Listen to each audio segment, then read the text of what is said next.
Y esta vez venimos con un video que me hypeé bastante porque vamos a reaccionar a la entrevista que le acaba de hacer DAWKO a Scott CAWTHON. ¿Sabes lo que te digo? Esta entrevista y todo que le acaba de subir hace cosa de nada el día de hoy, 4 de agosto, a su canal, la segunda entrevista, la entrevista 2.0, porque hace ya un par de años todo le había realizado una entrevista sobre el futuro de FNAF, todo ese rollo. Y el día de hoy ha subido una segunda parte, 2.0, en donde ya parece que Scott tiene mejor micrófono. ¿Sabes lo que te digo? Esta entrevista está completamente subtitulada en inglés, todo el audio en inglés, todo esto. No encontré una versión subtitulada en español para poderla hacer aquí. Así que vamos a estar viendo más o menos de qué va y todo. Y pues en la medida de lo posible, lo que no se vaya entendiendo, a ver, tratar de explicarlo un poquitillo y a ver qué show, ¿sabes? A ver qué show. Se viene choncho, se viene choncho. Ya estamos, una entrevista con Scott CAWTHON 2.0, el creador de Final Freddy's. Próximamente me pregunto con qué empezamos. Scott, tell me what's in the box. I think as the 10-year anniversary is upon us, I will give this as my gift to the fan base on this 10th anniversary. What's in the box is... Por fin va a revelar lo de la caja, men.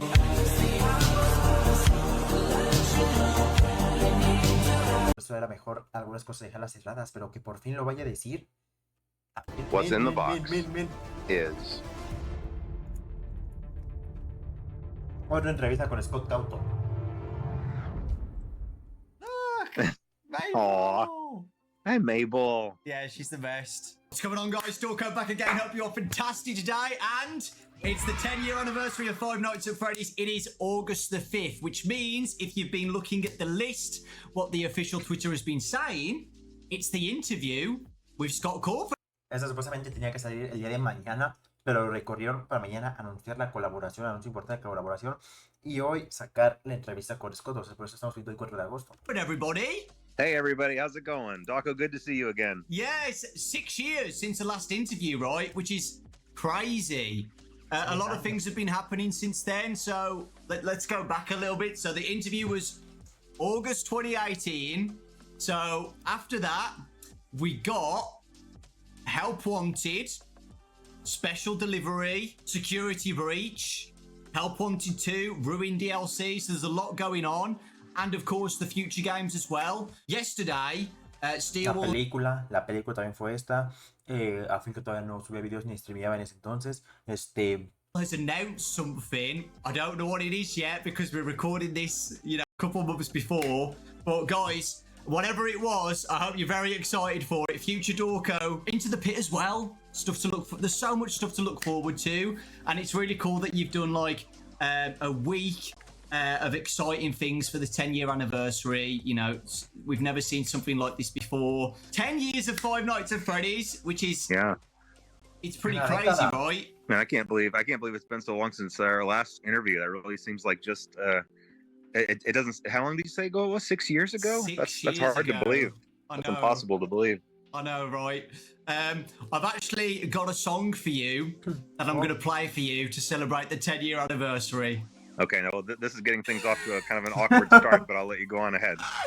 Okay. Va a tener una canción, Wait, you're going to be performing this yourself, or is something recorded? I've got the harmonica right here.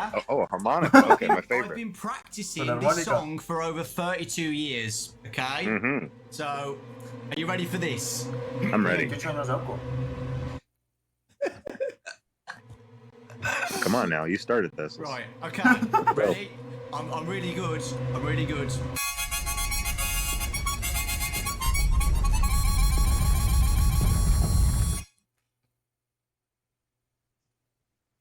Now, I will admit that I couldn't actually hear that. I don't know if your thing was cutting the audio out. Well, I actually played a spell. Oh. The spell is from 1864 by a wizard named Dewey Muscrewy. Okay. That spell has now hypnotized you to tell me all the lore of Five Nights at Freddy's. Básicamente lo que acabo de decir, no, es que lo que acabo de tocar es un hechizo por un mago que mencionó que lo había hipnotizado para contarle todo el lore de Final Fantasy Freddy's. ¿Te imaginas que si lo suelte, loco? Obviamente, está claro, pero te imaginas. No. Oh, jeez. Now, I thought we talked about this in advance. Now, listen. This is a bad idea to start talking about lore. All right, well, here, you have to give me specific questions, and I'll see what I can answer for you. I was joking. But I make no promises. Scott, tell me what's in the box. Wow, just direct. Yeah. Just out and direct, just like that. Yeah. Ya directamente Well, de golpe. okay. It's ¿Cuánto the íbamos? 10-year anniversary. 3 minutos. Okay. 3 minutos y 56 y ya le solté una pregunta de la... And even though I like to be elusive, I like to kind of tease the fan base. I like to, and I do like there to be an air of mystery about things. Sometimes I do let things go on for too long. And I understand that sometimes things become not fun anymore and things can become frustrating for theorists. So, okay, I think as the 10-year anniversary is upon us, I will give this as my gift to the fan base on this 10th anniversary. What's in the box is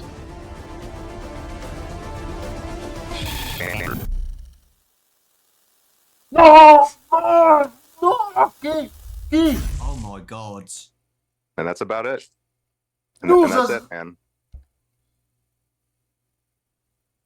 So like we've been speaking about, 10 years of Five ¡No Nights seas...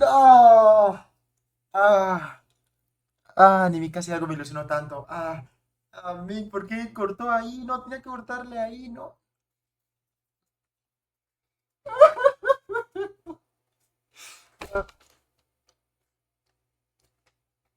Me acabo de meter un putazote. Es tu culpa, Dauko, por cortarle ahí. No lo hubieras cortado, me hubiera pegado.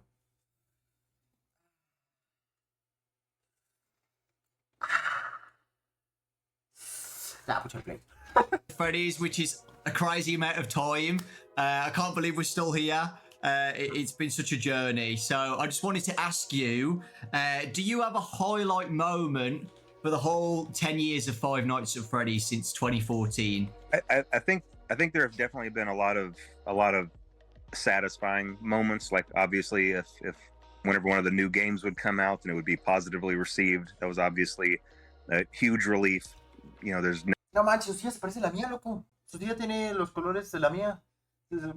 never been any goal other than just giving everybody what they were really hyped up about. Because you know, when you see everybody getting hyped up and getting excited, if suddenly something comes out that just is a big letdown, there's no greater fear, I think, for a game developer. So that was always satisfying and a relief. But I think the biggest highlight. ¿Cuál es un momento así muy que digas, oh my god, así en Hello, un momento así icónico todos estos años? Y dijo, no, pues cada que saco un juego y veo que la gente se hypea el fandom y demás, pues es bastante bonito para todos los desarrolladores. Y sí, tiene razón, así como...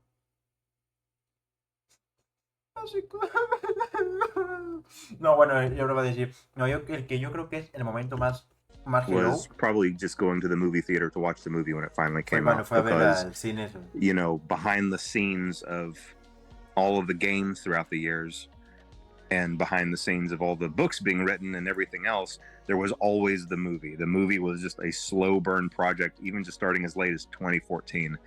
So that has been in the background being, you know, progressing for almost the entirety of that. No, not almost the entirety of that first 9 years.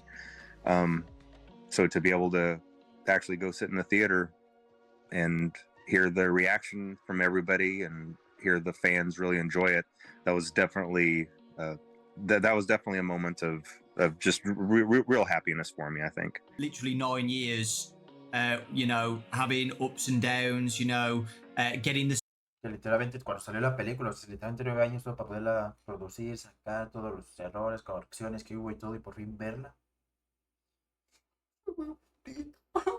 script right as well. I know you've said on posts before you've had so many scripts made for the movie. The plushes in Manhattan or something, that was one of the scripts. So yeah, it was.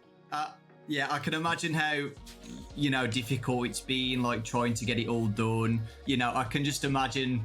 Well, I can't imagine it because I'm not you, but you know, when me, Raz, and Ryan and Baz went to a premiere for it and sat down at the cinemas, and we all looked at each other at the end, and we had to like, we couldn't believe it, and we didn't even make the games. We've been there since, you know, basically day one, but we all said like, imagine how Scott's feeling right now, you know, just sitting down and seeing it actually, you know, on the big screen. It must be a crazy feeling.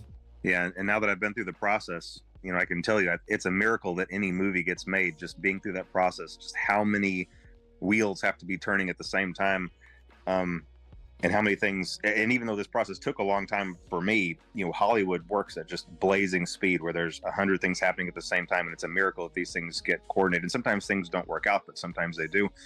On the day that I was driving to New Orleans and the shooting was supposed to start the next day, on that drive, I was on the phone. It was like a 5-hour drive from where I was. I was on the phone the entire time trying to finish contracts and finish negotiating points, because there were still open items with there were still things that needed to be resolved with Universal, Blumhouse, the Actors Guild, the Writing Guild. There were just Louisiana. There were all of these things, and any one of them not being settled properly would mean we couldn't start filming. And all of those conversations were happening at the same time, and all of them depended on one of the other ones. And so that was a very stressful drive, but that's the way that Hollywood works. There's a million things happening at once. It was definitely a whirlwind, but to see all of those pieces come into place, it was pretty remarkable. And yeah, like you were saying, just all of the scripts, starting just with 2015, there were a couple of deals that weren't very good that I'm very fortunate didn't pan out. But then whenever I was with Warner Brothers briefly, that was a good deal, and I was very, very grateful to have that. But even that, whenever the stars seemed to have aligned, things just didn't work out there either. And so I was really fortunate to meet up with Jason Blum and get to have that deal with Blumhouse. They had a lot of faith in the project, and they were following my lead on a lot of things, sometimes to a fault, because lots of times I would throw things out and want to start over. But they were with me the whole journey. They were with me, and they believed in the vision. And everybody just had the fans at heart. That's all anybody wanted to do. Everybody was just making sure that every part of the movie would be something that the fan base would look at and recognize or relate to or connect with. And I think in the end we were able to accomplish that. And I'm just really happy with that. And I think we landed with just the perfect cast, which, again, that almost didn't happen either. There were a couple of instances where someone else was about to get a part, and then something would happen that would make that not work out, and then someone better would step in. And I've said this to, my contacts at Blumhouse numerous times just over this last 6 months, even since the movie came out, thinking, aren't we glad that we got like Josh Hutcherson for this role? Like, isn't it great we had Elizabeth Lale for this role? Isn't it awesome we had Matthew Lillard for this role? Isn't it great we ended up with Piper Rubio for this role? Like, every single person that we ended up with was just absolutely perfect in those slots, and everybody was just a delight to work with.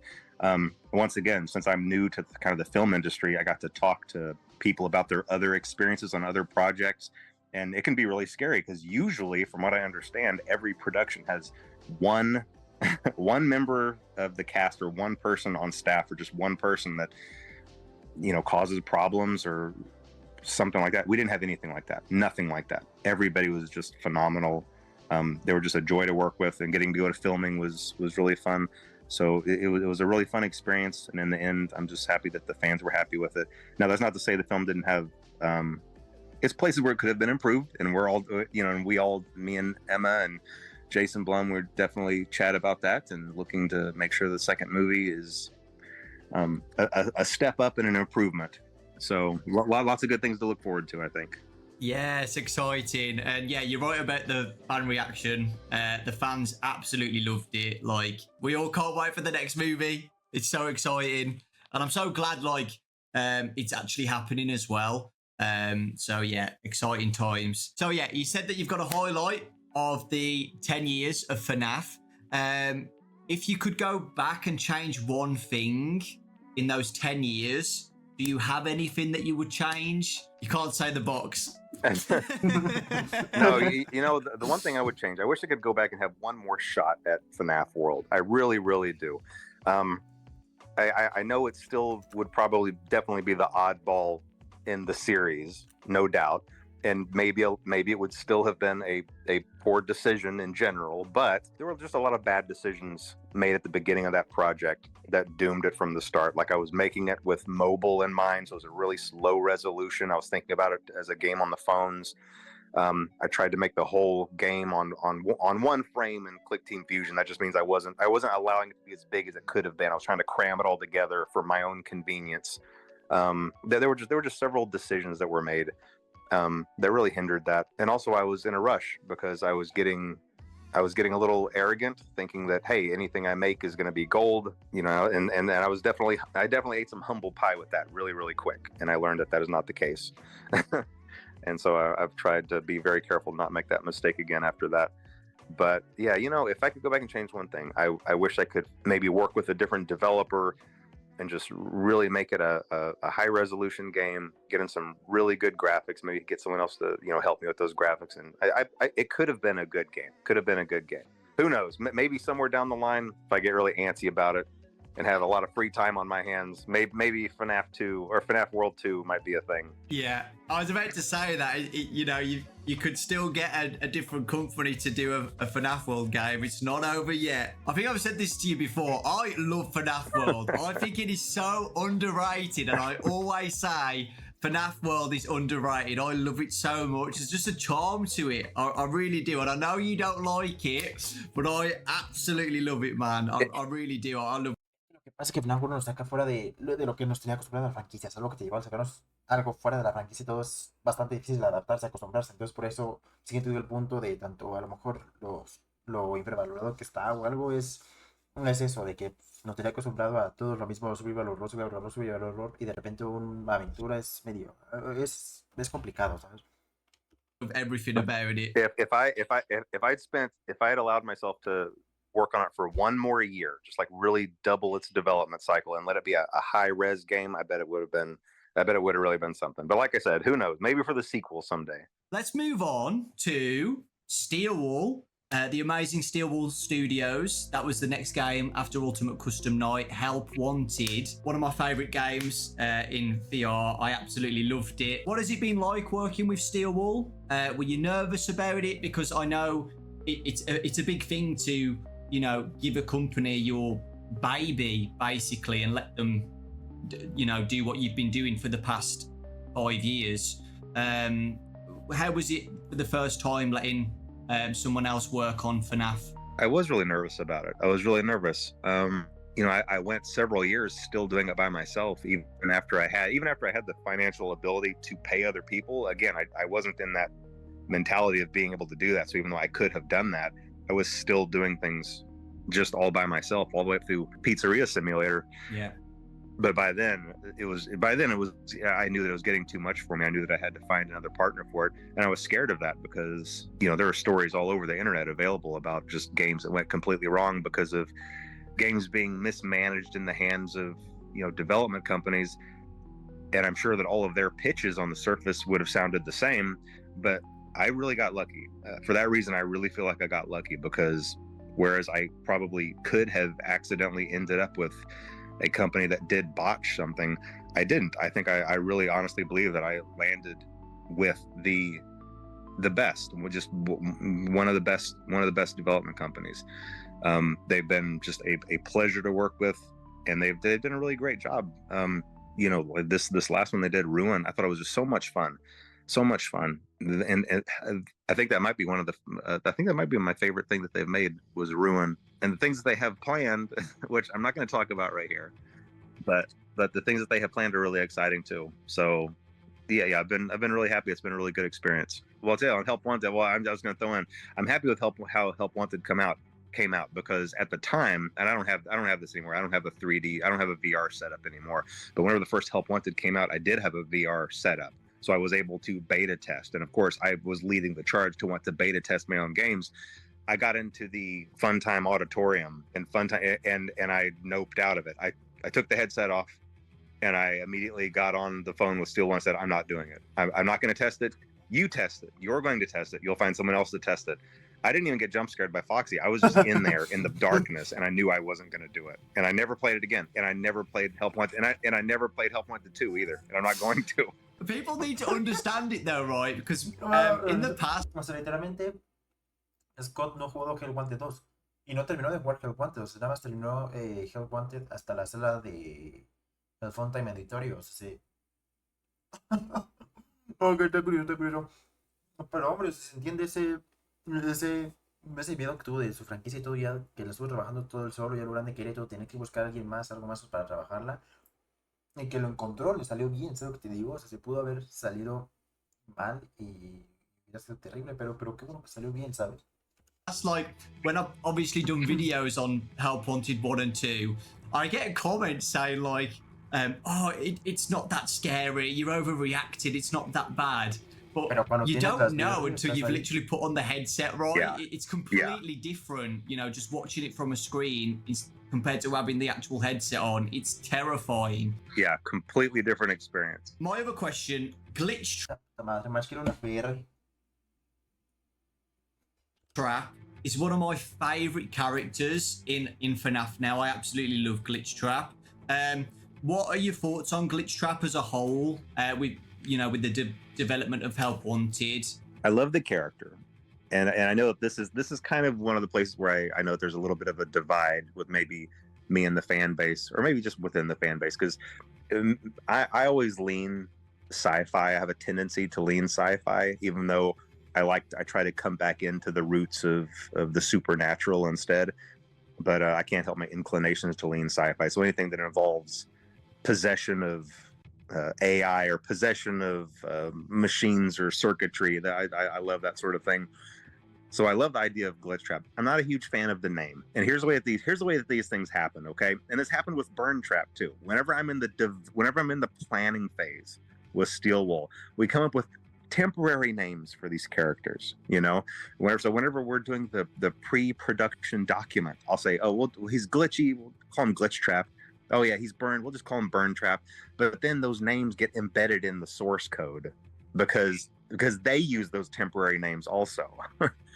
And once they're in the source code, and once someone finds them in the source code, that's it. Like that's the canon name now, and there's nothing I can do about it. And hopefully we're learning our lessons going forward to maybe find I don't know, to just hone in on a better process there, because yes, I love the character.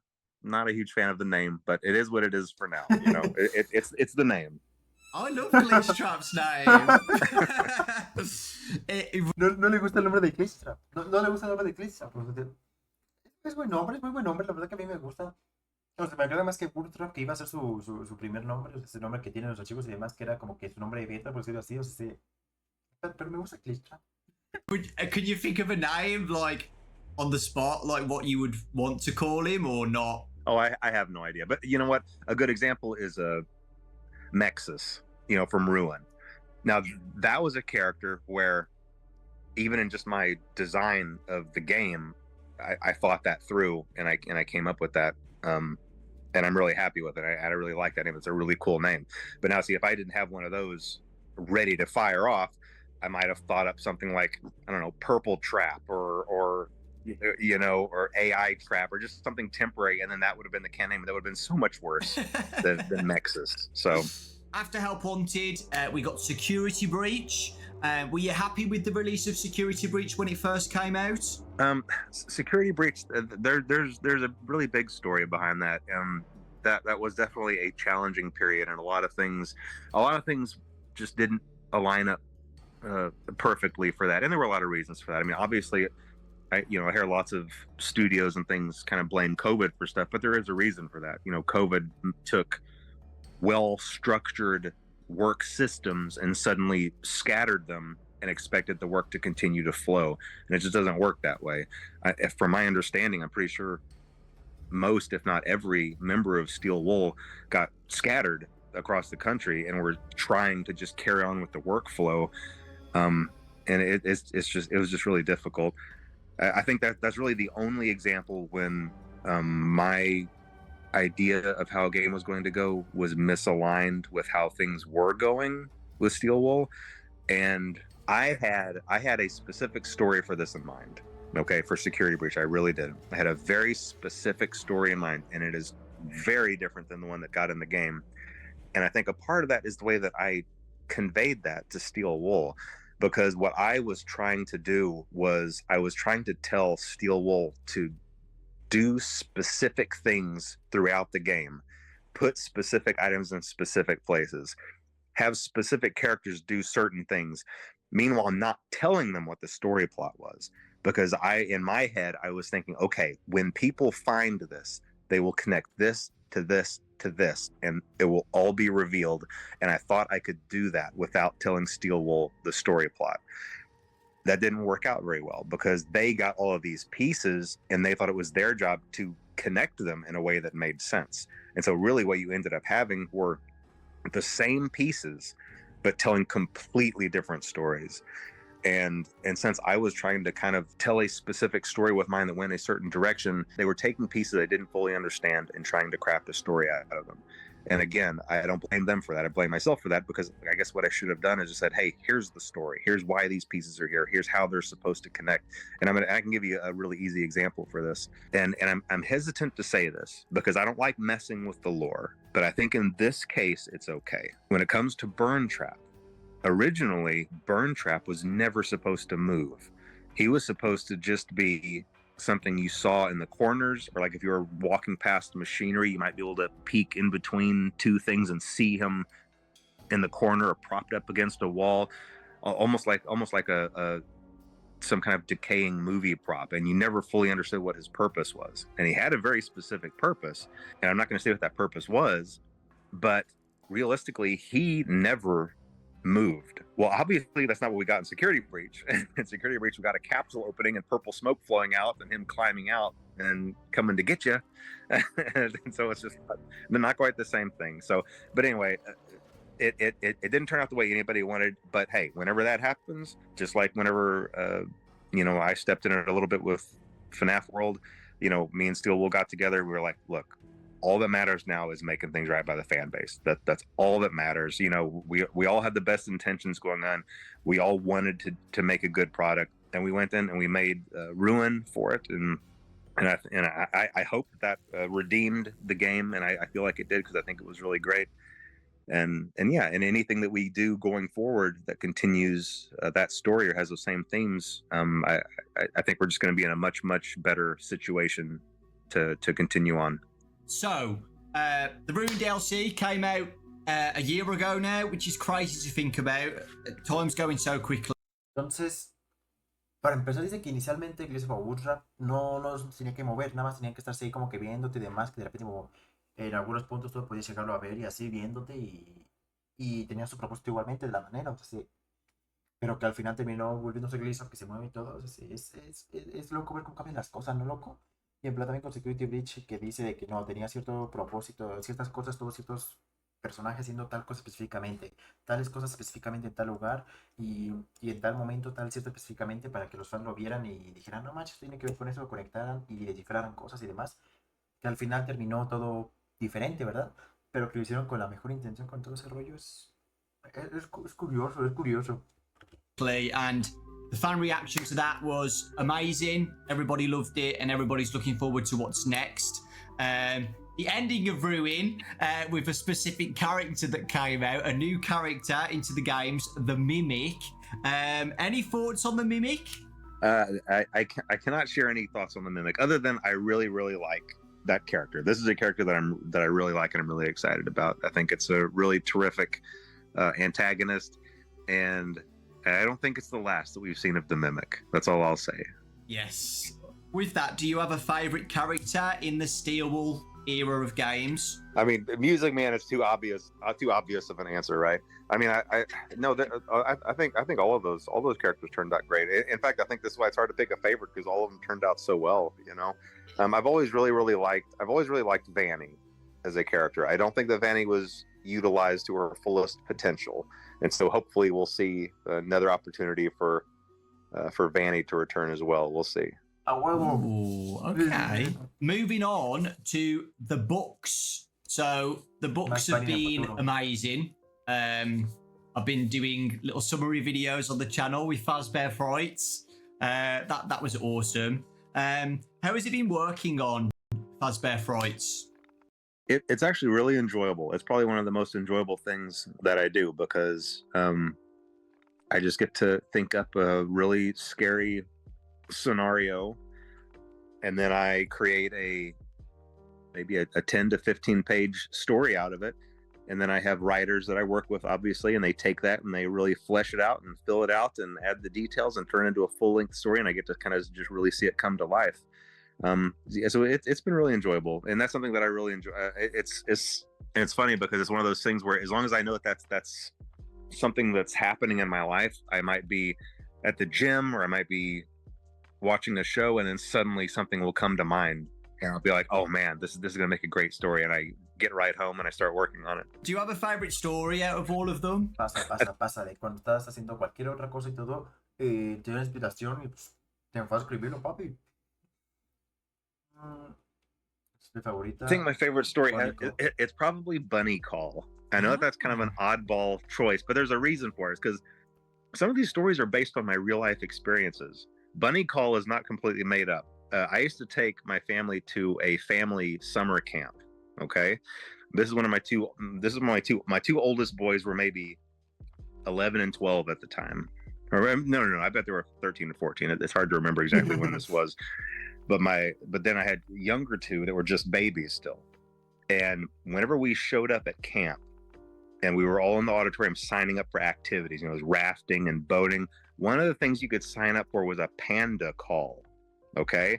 And a panda call it's a very deceiving title, because what that meant is that early in the morning, a bunch of the camp counselors dressed as killer clowns would come into your cabin and scare the crap out of your kids to wake them up early and drag them off to their daily activities.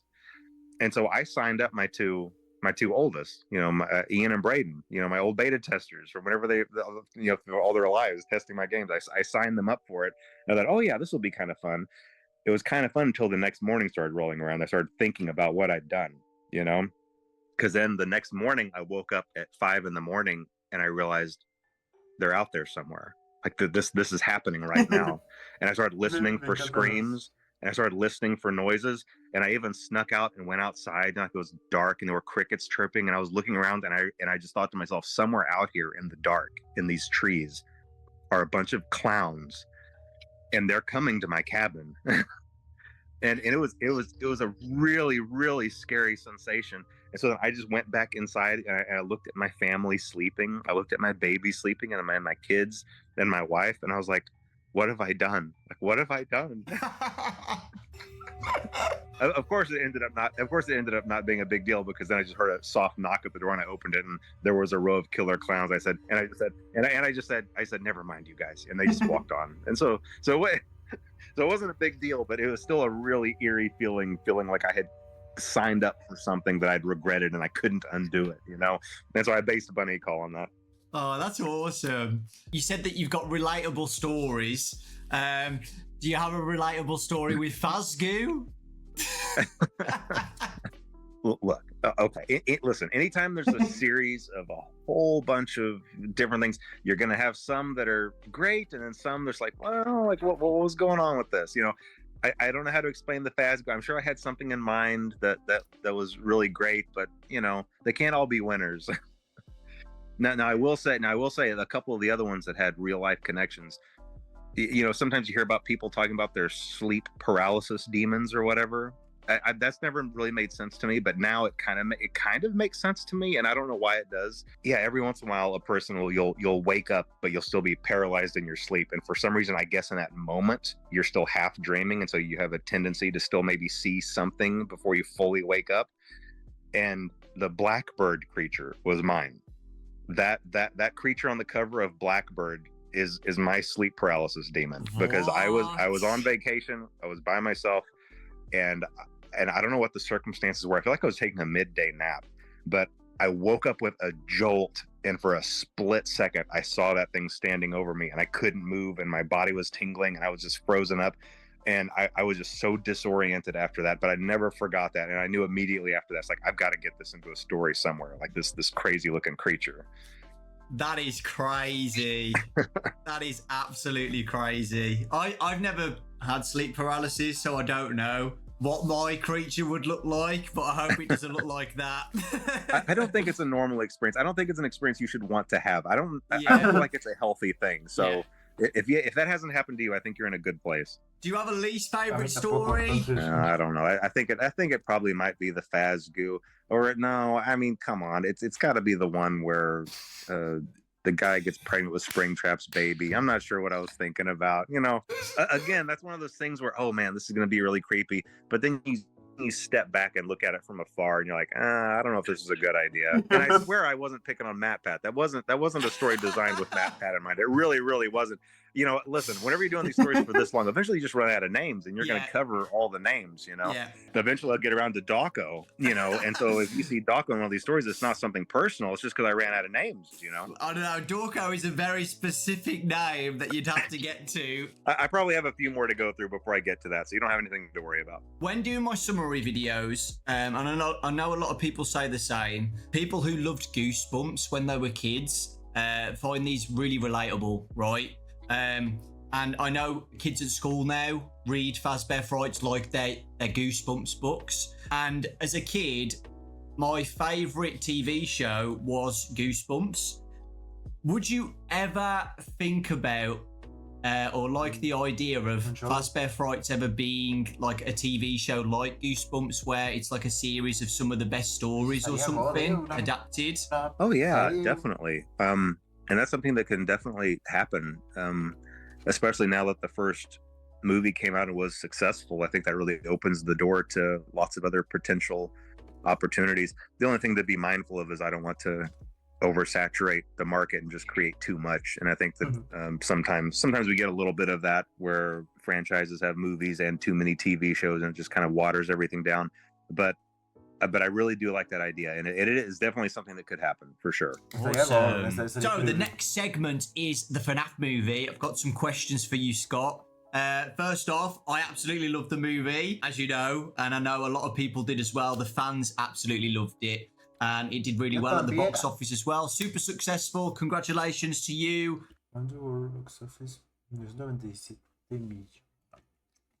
Blumhouse, Universal. So yeah, first question is, how was working on the first FNAF movie after waiting for so long, after announcing it back in 2015? Well, you emailed me back in 2015 about it. I still remember that email. But yeah, how was it? It took a really long time to get off the ground, really just because of the screenplay. But after the screenplay was really locked in, from there, all the wheels started turning. You know, all the engines fired, and it took off, and it was a really fun experience from there. And really, the screenplay just had a lot of challenges because of what it was. And it's really, you know, throughout all of those years, I worked with a lot of different directors, a lot of different writers, a lot of really talented people that eventually would end up leaving the project, but still really talented people. And it was really just a matter of there's just material that's difficult to translate to the screen.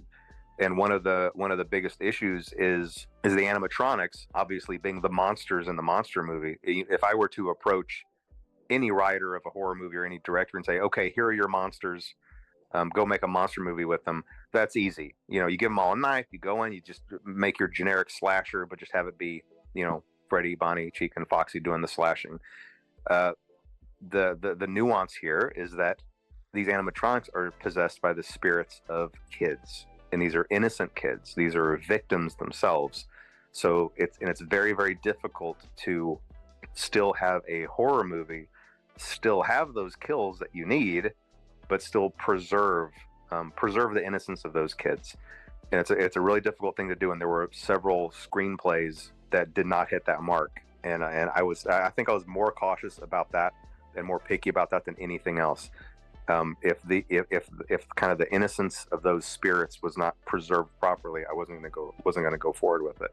And so, you know, one quick example is the way that we were able to have a couple of kills in the movie was obviously the vandals. You know, you have a group of people who are breaking in, they're disrespecting the place, they're trashing the place, they're there with bad intentions, and then you combine that with the fact that these animatronics are, you know, the spirits in them are these kids that are basically very confused and lost, animals backed into a corner, and kind of left with this impression that adults are out to get them. And then you have these violent adults breaking in.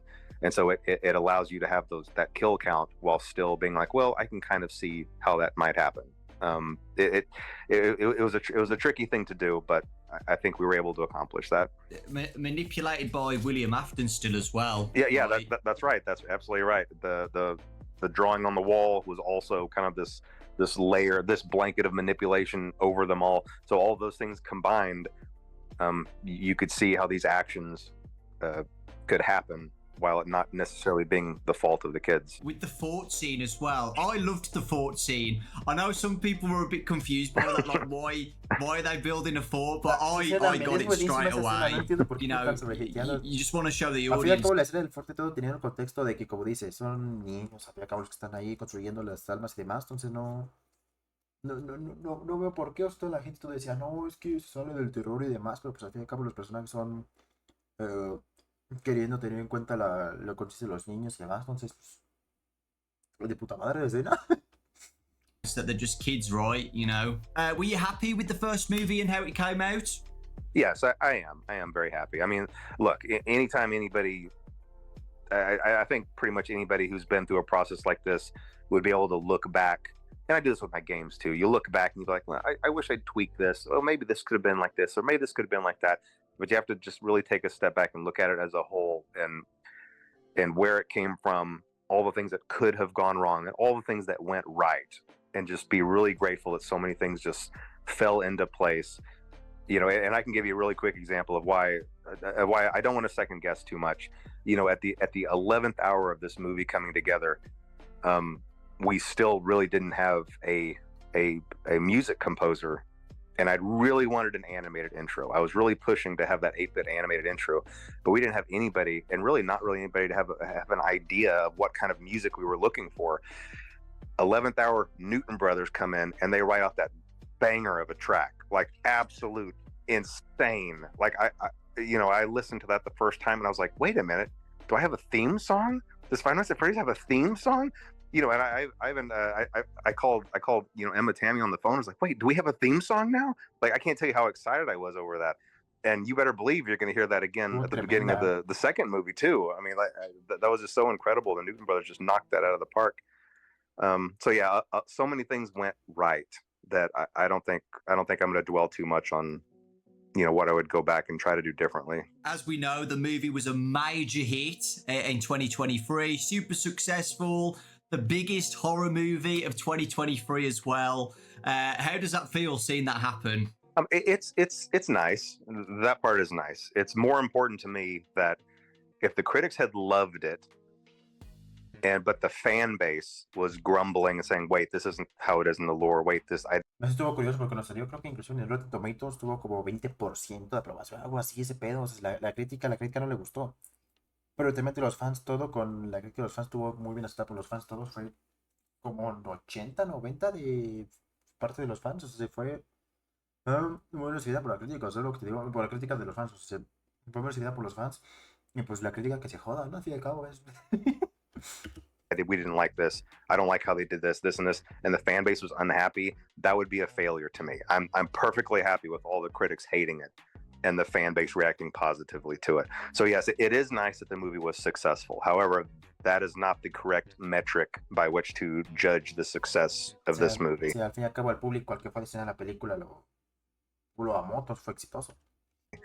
And in fact, opening night, which was Thursday night, you know, where I am, I went to the very first showing and the theater was pretty much empty. There were only a couple other people in there, but it was a 1:00 showing. So, but still, I saw that as kind of a bad sign, but I just watched it anyway. Then I went to the next showing, which was just later in the evening. And I told myself I wasn't going to go online. I wasn't going to read any reviews.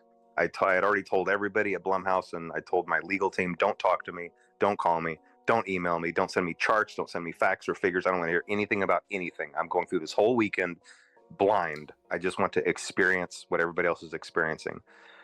Well, before I went into that second showing, I was just by myself. And then later that evening, my whole family was coming into town, by the way. My whole family was going to come into town and watch the movie with me that night. but this showing I was still seeing by myself. I was checking my email and I accidentally saw one of the reviews, and I saw that it was terrible, and that opened the floodgates, and I went and started reading all of the other reviews, and I immediately texted my family saying, don't come, don't come, you know, this is over. I want to be by myself. And I was already thinking in my head, like, how am I going to write a letter to Blumhouse apologizing for this? How am I going to write a letter to the fans apologizing to this for just wasting everybody's time?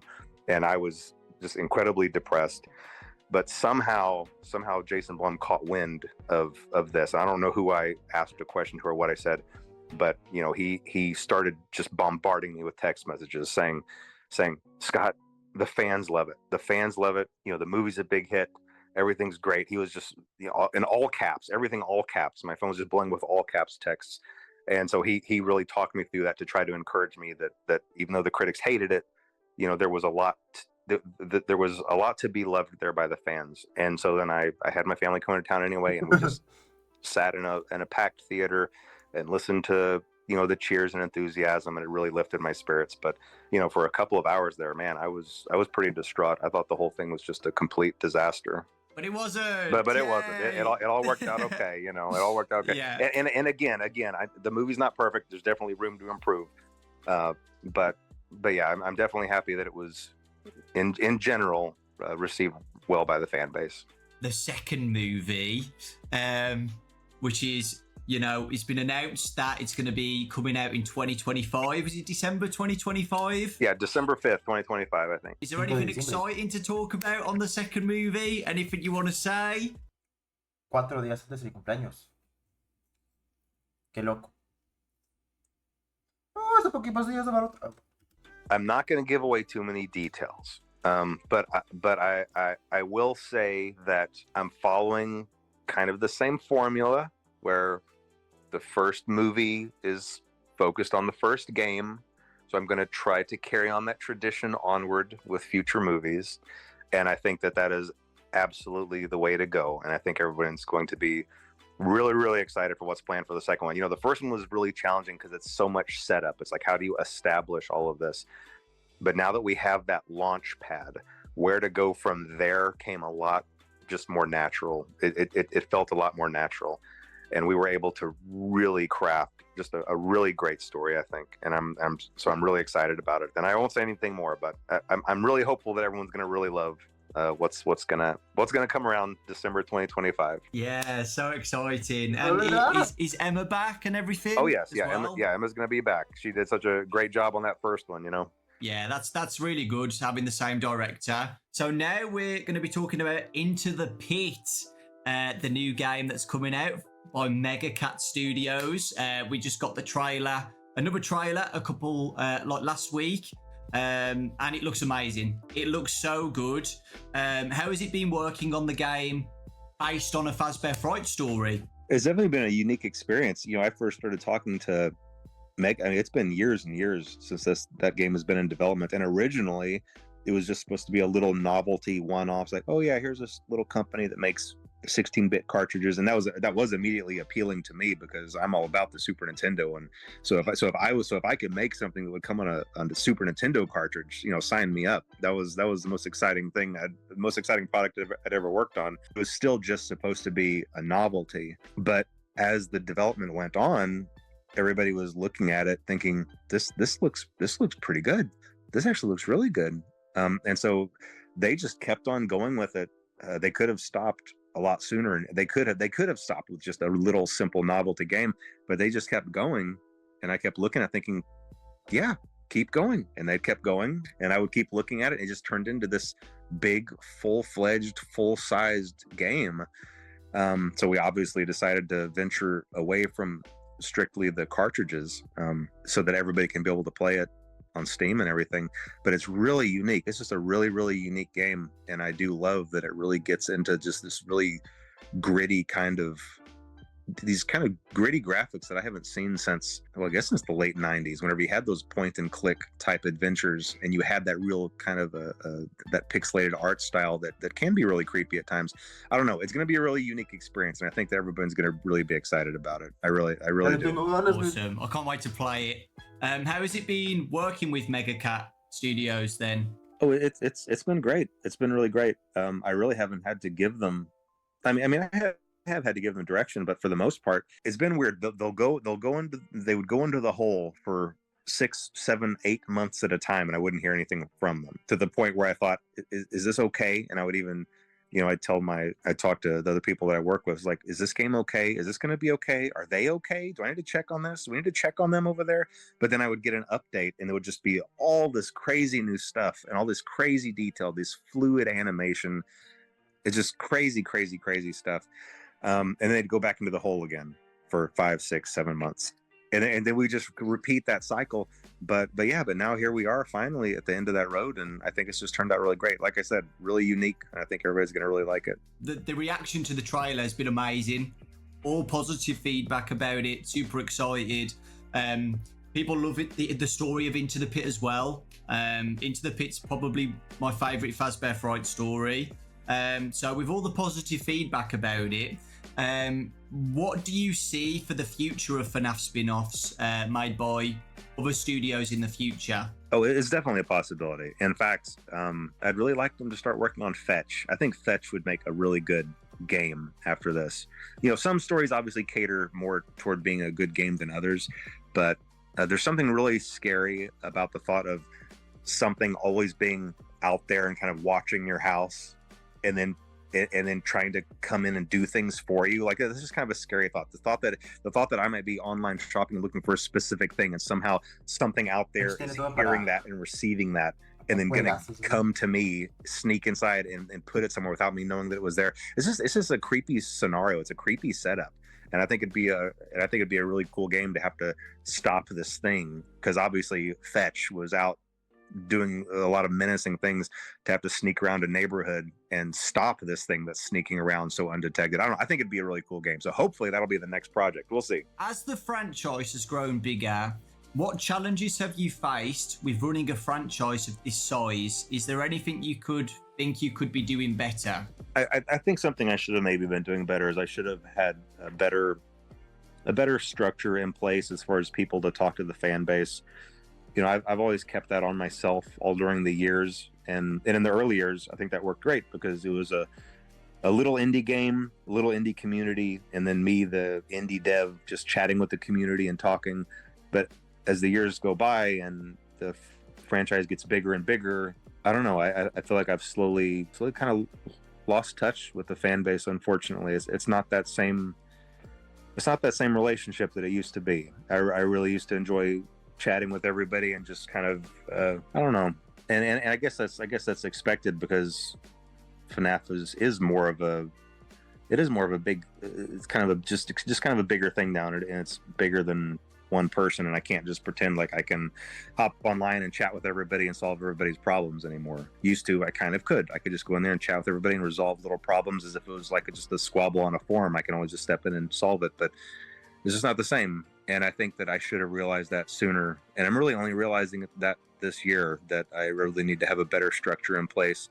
And the fan base deserves that. The franchise deserves that. The fan base deserves that, to have more people in charge and running a Twitter page and official news feeds, so that there's not so much confusion about what's real and what's not real, and real news and fake news. And is this confirmed? Is this not confirmed? I could have avoided years of that if I just kind of had a better structure in place with people to listen to, and, like I said, a news feed, and someone else to just provide better answers to the fan base. So I'm trying to get all that in place, and I really think it would just better serve the fan base. I think everybody would be a little happier if it's not just me trying to jump in and straighten things out when needed. Yeah, I think the Twitter's a great idea. We're recording this in June, but it was announced today. The schedule for what's coming out during that week is really exciting and really good. So people, can get excited for Junio, julio, agosto, hace 2-3 meses fue grabado esto. The anniversary. They kind of know what's coming, which is really exciting. And communication like that, it's people have really appreciated that, so thank you for doing that, and looking forward to seeing what happens next on the Twitter, what they announce. And apart from the second movie to look forward to, is there anything else you could hint at for the future? Any future titles or any little hints to get people excited for the future? One of the good things is going to be coming from Steel Wool, but that's going to be announced here in this same week that your interview is going to air. So I think that's it. In fact, I'm not sure if it was right before this or right after this. Yeah, it might have been right after this. Yesterday. Okay. And obviously everybody knows about the movie, and right now the books are these interactive books, which I read things like that growing up, and so I'm excited about those. And I've tried to add some depth into those to where you can actually collect items in them and things like that. So it's really not just about picking a path; it's about picking a path and getting something, and then going to the other path and being able to use something. So it makes it more interesting and more intricate. But yeah, I mean, that's the plan for movies, games, and books. And I already told you my hope for the next Mega Cat game. And and there is another game planned with Steel Wool, but that's not going to be announced for a while yet. So I can't talk about that. But there is something down the pipe. Okay. even beyond what's being announced this week, there's something beyond, but I can't talk about that. Yeah, so I won't spoil anything, but I read the week before, guys, and it is good. So please, check it out when it comes out. I'm looking forward to the Into the Pit one. VIP is the interactive novel VIP another one as well? Yes, yeah. VIP it's one that I did with Scholastic, just like the others, but it's just going to be free. It's specifically for this event. I mean, I might still be included in a box set later down the road, but no, for this week, it was made specifically for this event, by the same author, I believe, as the week before. So if you enjoyed that one, you'll enjoy VIP. And I really love the story for VIP. I'm not going to ruin it, but it might be one of my favorites. So hopefully everybody really enjoys that. That's awesome. I'm pretty sure it comes out before the interview. So okay, yeah. Great. Future me, if you're watching, probably loved it. There is a collab announcement tomorrow from this interview. Whatever it is, I don't know, but it seems that you've been more open with collaborations with games recently, the Funko one as well. Are you more open to more collabs? ¿Será que por fin va a revelar si es con Fortnite o no? ¿O con Fall Guys deja prender la ñonga? Esto amerita así porque me gustó mi pelo. Ay. Bien, Fall Guys, Tumble Guys o Fortnite, bueno. Fall Guys, Tumble Guys no tengo idea de dónde lo sacaron, porque literalmente en mi chat cuando estaba en directo me dijeron, no, a lo mejor es Fall Guys, Tumble Guys, pero con Fortnite... Since we last spoke during the last interview, would you be interested in whatever it is, I don't know, like Fortnite or Dead by Daylight? Have those popped into your head at all, or...? I'm very careful with collaborations because I want to protect the brand and I want to make sure that Five Nights at Freddy's stays as Five Nights at Freddy's. And there are some games where even if I really enjoy the game, it just doesn't feel like a good match. It feels like a mismatch. The brand integrity is the most important thing for me, and keeping everything feeling like it belongs. And so that's really been my only hesitancy. I feel like I am branching out a little bit, and I am a little bit more open to those things than maybe I was in the early years, but I'm still very careful about it. We'll just see. We'll see how things go. Okay. Dice que está más abierto como estaba antes y todo, cuando inicialmente hace unos años que se rumoreaba de una colaboración con AFINNAF y todo, que dijo no, de momento todas estas cosas, todo aquí no con mi franquicia porque quiero mantener mi imagen de la franquicia bien, entonces rollo. Pero entonces dice que está más abierto, no lo negó, entonces hay una posibilidad quizás, pues decir, es igual que quiere seguir cuidando la franquicia, pero está más abierto, o sea, hay una gran posibilidad porque al fin y al cabo podría ser. No creo que por lo mismo para mantener la franquicia sea una colaboración como en plan a lo mejor la que tuvo Fortnite con Fallout, que nada más fue una sola skin y los demás fueron cosméticos de mochilas, todo ese rollo, o inclusive como la de Pac-Man, que fue solamente mochilas y cosméticos así, ¿sabes? Entonces me da curiosidad y el día de mañana por fin se va a revelar, ¿sabes? Que el día de mañana va a llegar, entonces... Anything else you would like to add? to finish off the interview? Let's see here. No, I mean, I think things are in a good place, and like I said, I think that the things that are on the horizon are all things to be excited about, and I think that everybody's going to really enjoy. The things that the fan base really going to enjoy. And I wish I could talk about those more, but I don't feel like I can. So do you think we're going to have another interview in 10 years time? It doesn't have to be 10 years. We can try to do this a little bit more often. But what, every 5 years? Yeah, every 5 years. There we go. Okay. Shaking your hand. Just make it a regular thing. Okay, awesome. The biggest thing that everybody has been begging me for this interview when I announced it is the box. That is, everybody just wants to know anything about it because it's the biggest mystery out of the whole 10 years of FNAF, I would say. Maybe Midnight Motorist is number 2. But yeah, I'd say the box is the biggest mystery that everybody wants, like even a tiny snippet of something. Help. Okay. Well, I can try to give somewhat of an answer to that, even though it might not be extremely satisfying for a lot of people. So I would encourage people to turn off the interview if they don't want an answer that they might not be happy with. But whenever I'm making these games, there are a lot of things that are in my head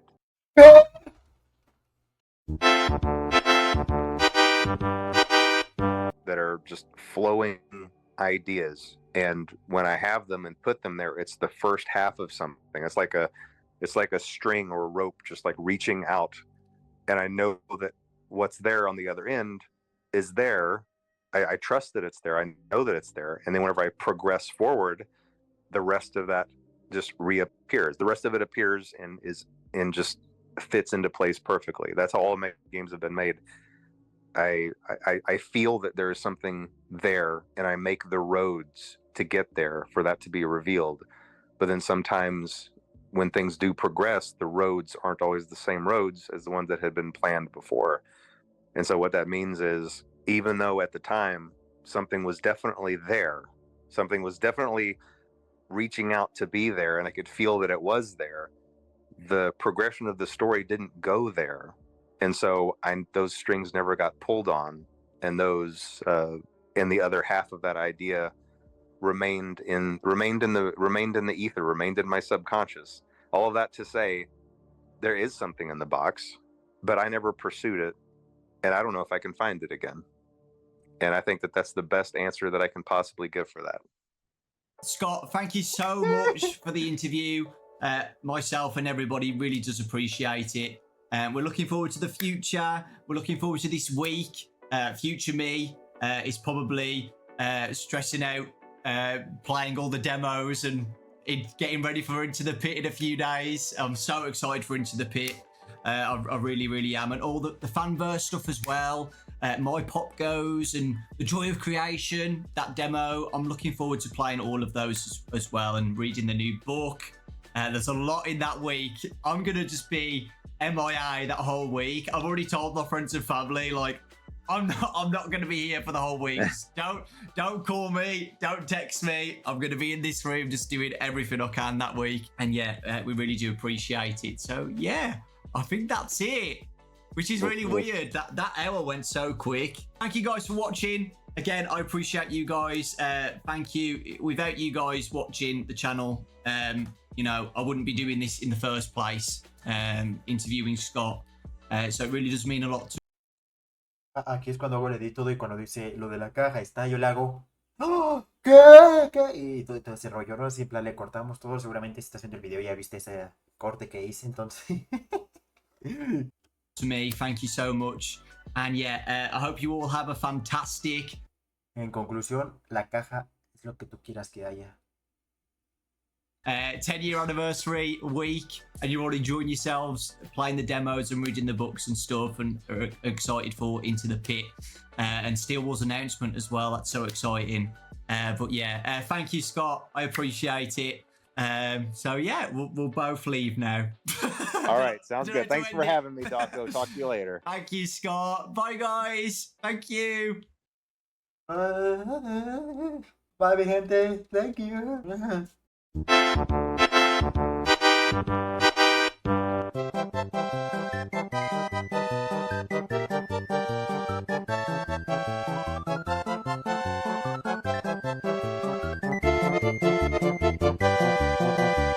Ahora imagínate cómo serían las poses de Scott y todo así en plan. ¿Ah?